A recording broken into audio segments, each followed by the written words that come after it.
morning, everybody. Thanks so much for joining us on After GMS. It is 7:45 on Monday, August 24th. I'm Tracy McCain here in the studio. Ed Matthews is in the weather garden, which is steaming up pretty quickly. And Stacey Spivey is working from home. She's got some great conversations that you'll join in on in just a few seconds. We'll get started with your forecast, though. Ed, I mentioned the heat. It's coming. Yeah, it's going to really start to build over the next several days. Not so much today, though, because we got a lot of extra clouds this morning, and I think for the most part they're going to hang tough today. There will be at least some limited sunshine on through the afternoon, and we could even see some extra clouds tomorrow. This is actually high-level moisture kind of streaming our way in the upper atmosphere from Tropical Storm Marco. Now, Marco is not headed this way, just some of that moisture kind of streaming across the region. Mid-80s today, upper 80s tomorrow, low shower chance today, and we're going to hedge our bets that it's going to stay dry tomorrow, Wednesday, and Thursday. And there comes the 90-degree heat on Wednesday, Thursday, and Friday. Now, we'll be watching Tropical Storm Laura, the remnant low after the system has weakened considerably.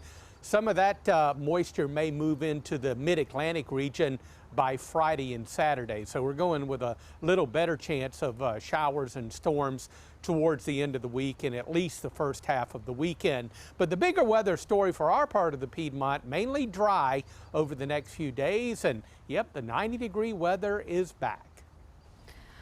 Oh, I should have known better. I was so getting used to the 70-degree temperatures, but you know, all things come full circle. So yes. It'll be winter before we know it. All right, 7:47 right now. Let's get into our first conversation. We are 71 days away from the U.S. 2020 presidential election and even closer to absentee ballots being mailed out in North Carolina. As the dates quickly approach, more people and companies are giving thought to how voters should be spending the day. So, Stacey, that's where you pick up our conversation this morning. What are people saying? Well, this idea has definitely come around before, but this year, especially because of the pandemic, people are asking, should Election Day be a holiday? You can let us know what you think right now on our Facebook live stream. But Coca-Cola is the latest to say to their company they're going to give the employees the day off on Election Day. Now, this all happened after comedian Sarah Silverman challenged several national companies on Twitter last week. And according to MakeTimeToVote.org, which is a campaign asking businesses to give employees Election Day off, over 600 companies have joined that pledge. Companies like Walmart, Nike, J.Crew, and Pepsi are included. So go ahead and weigh in and let us know what you think, if it should be a national holiday or not. I don't think that it would be a bad idea. I do think that there are different ways around it if you can't make it to the polls on Election Day with absentee ballot voting, also early voting. But hey, anything that's going to help get more people to the polls, I can't be opposed to. Yeah, I treat it as a national holiday in my house, have since I turned 18 and have the ability to vote, meaning I do whatever it takes to vote, whether it's voting early, whether, you know, actually I've never mailed in a ballot, but I've pretty much always voted on Election Day or early voting. And I was telling Stacey earlier, the reason why I started doing early voting is because I was working on Election Day one year and I missed out on a municipal election and I never forgave myself for it. And it wasn't like so many big things, but there were a few referendums on the ballot that I cared about and I missed my opportunity. So I was, I think, 24, 25, and ever since then, I early vote all the time, just to make sure, because you know, in our occupation, guys, we don't get the option of having the day off unless it just happens to be naturally your day off. But that's one of our busiest days. It's like Christmas around here. Everybody is, you know, at work. So, Ed Matthews, I know you want to weigh in on this, but before we get to some comments. Yes, indeed. I'm totally with you, Tracy. I have voted in every election since I turned 18 and I was able to vote. Haven't missed a single one. And I would have no problem with Election Day being a holiday. It is a privilege, not a right, for us to be able to vote because we are a free country. Brave men and women have fought and died for our freedom, so we have the right to vote. There are a lot of people in this world that would love to have that privilege. And if it does give people the opportunity to have more time to get to the polls, that's just an added incentive. But it's a sacred privilege that we have. I vote early. I get her done. So I like the opportunity to be able to vote early. It works really well for many, many people. Yeah, and we see, the election numbers or people heading to the polls are incredibly impressive during presidential election years or gubernatorial years. So, it is 2020. It is a presidential election. So we do feel as though people are going to be either voting early, mailing in, or voting on election day. And during a pandemic, you just at this point have to do whatever you feel is safest for you. So Stacey, what are people saying online? Most people seem to be in favor of it. Let's see. Deanna says, yes, everyone needs to vote. Jason said, think it should be a holiday so no one has excuse of, well, I didn't have time because of work. That's a good point there. And Nick says, absolutely. I actually put a poll up on my Twitter page. Just curious to see what people think there. I just asked, do you think Election Day should be a national holiday? And right now on my Twitter, 79% of people are voting yes, 21% saying no. That was about the same this morning in our WFNY.com poll. You asked the same question, and about 70% of people said yes, it should be a national holiday. About 30% said no. So, and that number was fluctuating as the morning went on. So we will see what happens. Again, this is not a novel idea. It has come up in Congress and in the Senate before, never has passed. But if it should come up again, which right now, by the way, it's not on the table as a discussion, but we'll see, right? All right, 7:52 right now. Let's take a look at your morning headlines. The Republican Party takes the spotlight this week. The Republican National Convention begins today with the voting and business portion of the event in Charlotte. The RNC is smaller this year with only a few hundred delegates, and RNC officials increased safety measures due to the COVID-19 pandemic. Before anyone hits the convention floor, they must test negative for COVID-19. The convention begins today, runs through Thursday when President Donald Trump is expected to accept the party's nomination for president. One of the president's closest advisors is stepping away from her duties at the White House. Counselor Kellyanne Conway announced she is leaving the administration at the end of the month. In a statement, Conway said she was leaving to spend more time with her family, citing the challenges of distance learning this fall for her 4 children. Another North Carolina college welcomed students back onto campus only to tell them to go home a few days later. East Carolina University is moving undergraduate courses online starting this Wednesday. Classes are canceled today and tomorrow to give students time to adjust. ECU's chancellor did not announce any cases of coronavirus on campus, but said it was for student and staff safety.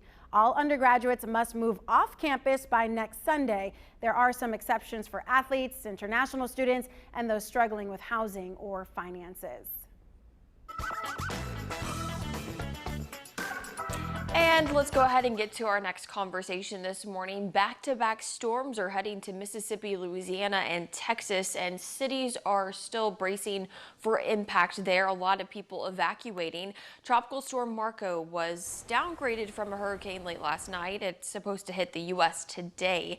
And Tropical Storm Laura could hit parts of Florida tonight, but it's really expected to wreak havoc on Louisiana midweek. Now, cities along the coast are preparing for the worst. People seen bagging sand and others evacuating, like I mentioned earlier. Texas Governor Greg Abbott on Sunday declared a disaster declaration in 23 counties as approaching storms are expected to impact the state. Now, we're going to be answering your questions live. If you have any questions about what's going on, and the one thing that I asked on the Good Morning Show, but I'll ask again because I just thought it was so interesting to hear Ed talk about this, is has this ever happened before where you see 2 storms just going directly to the same area? I just think it's so bizarre. Well, we have had storms to get close together physically, but out in the Atlantic Ocean, never in the Gulf of Mexico have we had two systems that are going to impact the same geographical area back to back.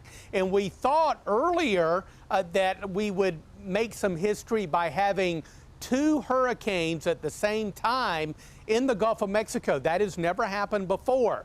Now, Marco did briefly become a hurricane yesterday, but it has weakened to a tropical storm. And now we got Laura on the way right after Marco moves out. That will likely be a strong Category 2 hurricane as it moves inland along the Louisiana coast, probably late Wednesday and into early Thursday. Not the best timing on the heels of the anniversary of Hurricane Katrina, I'm sure. Hurricane Katrina was obviously one of the worst. I mean, the name was retired. It was so bad. People in that community still recovering from the damage and the impact, and also the mental, toll that it's taken on people to recover. They don't need this right now. And since Katrina, there's also been some storms to hit the Gulf of Mexico and also that area in the interim. So they've really been tested, and I'm praying for that community because they don't need it. They just don't. Yeah, we'll see how things fare out, Tracy. Marco is going to be a big rain producer from Louisiana and coastal Mississippi all the way over to Texas. But it's going to be Laura as a Category 2 storm. That means sustained winds of about 105, 110 miles per hour with higher gust. So we think that's the one that will likely produce more of a storm surge, a wall of water that comes in along those very low-lying areas along the coast of Louisiana. That would bring coastal flooding, and then the heavy rain on top of what Marco leaves. There's just going to be widespread flooding all along the Gulf Coast states. Definitely, our thoughts and prayers go out to those folks for this week. Yeah, and of course, we're looking at our weather to see what the impact would be here, and right now we don't see any of that. Well, we definitely don't. Maybe some of the leftover moisture. These clouds are kind of high-level moisture that's moving off of Marco, believe it or not. Now, Marco's going to go west. The remnants of Laura will go up through the Mississippi and Tennessee Valley, and that remnant low by about Friday and Saturday may pass near West Virginia. It'll be just a glob of moisture by then, no real wind or anything like that, but if it does track that way, it's going to give us a little better chance of showers and thunderstorms by Friday and Saturday, and then it'll move on off the East Coast. Always on the weekend. What is I know. up with that? I know. All right, Stacey, did you get any? Guys, Yeah, what else? Oh, sorry. No, feel free to go. One thing that I just want to mention is that, it's not just, dealing with a hurricane or a tropical storm. We still are dealing with the coronavirus pandemic. And as the Gulf Coast is preparing for the storm to hit them, they're also having to keep that in mind with people, having to still wear a face mask and wash their hands and social distance. And when they're evacuating, having to make sure that they're going to a safe place, that they're safe from the storm, but also from the pandemic as well. So 2020 is still kicking, and unfortunately I'm ready for 2021 to be here, but just a lot of things on those people's minds. It's funny, in 2019 we all said we can't wait for 2020. Well, it's here. So let's just be careful what we ask for. Just the way it played out just wasn't what we expected, was it? The perfect solution to all this would be to take all the moisture in the Gulf and just put it over California. But none of us have the ability to do that because the wildfires there are just burning out of control. So you can have two different phenomenon in the same country not impacting each other at all. You have heat, dry conditions or hot, dry conditions in California with massive wildfires, and you have a potentially dangerous double whammy for the Gulf of Mexico. Who knew? All right, Ed Matthews, I did my best at being you. You did wonderful. You're certainly prettier than I am. Aww. So, yeah, I think you did a great job. Well, thank you, Ed Matthews. You're so sweet. This is why he's like one of my best friends. If I need a compliment, I'm like, hey, Ed. And he's like, hey, pretty girl. I'm like, yes.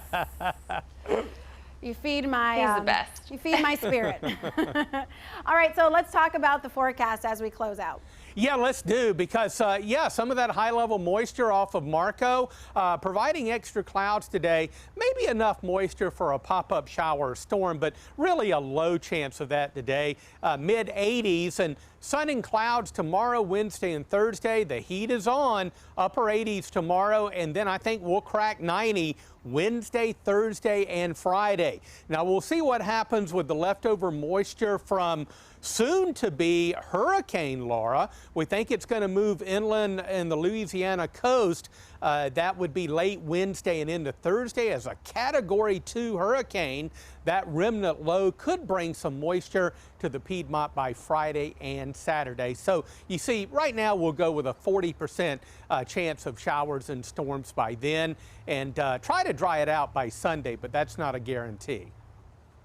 All right, it's like that staircase of temperatures, you know? Yes. But at least they're not going like above like 95. Oh, no, we don't see that, thankfully. Yeah, that's when I get nervous. Yeah. All right, thanks so much for joining us on After GMS. We have a lot to talk about tomorrow, so I hope you'll join us again right at 7:45 on the same, link that you clicked on to get here. And of course, we'll be back on the Good Morning Show on News 2 starting at 4:30. You guys have a great day. Stay safe.